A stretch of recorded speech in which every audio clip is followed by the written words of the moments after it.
जिंदगी जीना आसान नहीं होता, बिना संघर्ष के कोई महान नहीं होता। जब तक ना पड़े हथौड़े की चोट, पत्थर भी तो भगवान नहीं होता। नमस्कार दोस्तों, मैं भव्या आज फिर प्रस्तुत हूँ आप लोगों के सामने एक प्रेरक सी कहानी लेकर। आज की मेरी कहानी उन लोगों के लिए एक प्रेरणा का स्रोत है जो हमेशा संघर्ष को देखकर घबरा जाते हैं और जीवन में आई कठिन परिस्थितियों को देखकर घबराकर कई बार अपनी परिस्थितियों से हार मान लेते हैं। तो चलो दोस्तों, बिना किसी देरी के शुरू करते हैं आज की कहानी। काशीपुर गांव में एक सुंदर सी पहाड़ी थी। उस पहाड़ी पर चारों तरफ हरियाली ही हरियाली थी। एक दिन पृथ्वी में जब कंपन उत्पन्न हुआ तो उस पहाड़ी से दो पत्थर लुढ़कते लुढ़कते वहां पास वाली नदी में आकर गिर गए। अब लहरों के थपेड़े खाते हुए वो पत्थर किसी तरह किनारे पर पहुंच गए। नदी के पास शाम के समय बहुत से लोग घूमने के लिए आते थे। उन्हीं में एक दिन वहां पर एक शिल्पकार आया। जब उसकी नजर उन पत्थरों पर पड़ी तो उसे ध्यान आया कि उसे मंदिर की एक मूर्ति बनानी है। तो उसे वह पत्थर बहुत ज्यादा खूबसूरत लगे और वह उन पत्थरों को अपने साथ ले गया। लहरों में बहुत ज्यादा चोट खाने के कारण वो पत्थर बहुत ज्यादा चमकीले और सुंदर हो गए थे। तो उसने सोचा कि इनसे वह बहुत ही अच्छी मूर्ति बना सकता है।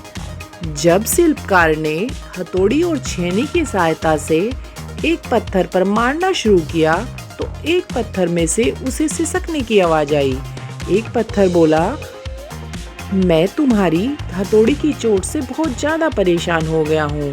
यहाँ दूसरा पत्थर भी तो मौजूद है, तुम उससे मूर्ति बना सकते हो।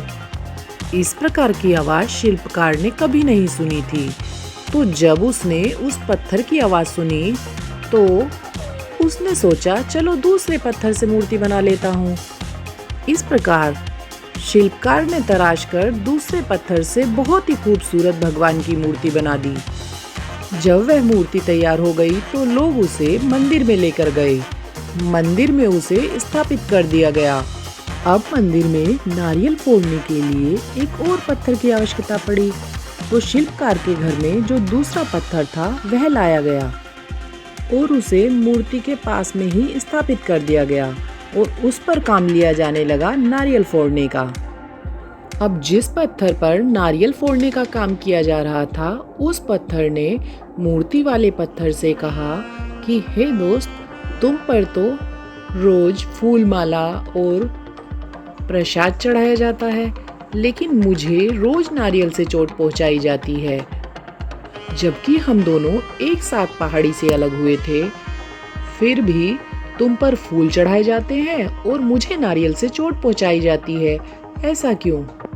तब भगवान बनी मूर्ति ने जवाब दिया कि उस समय जब तुम्हें हथौड़े और छेनी से चोट पहुंचाई जा रही थी तो तुम वह चोट सहन नहीं कर सके, लेकिन मैंने सहन कर लिया, तो आज मेरा जीवन सुखमय है।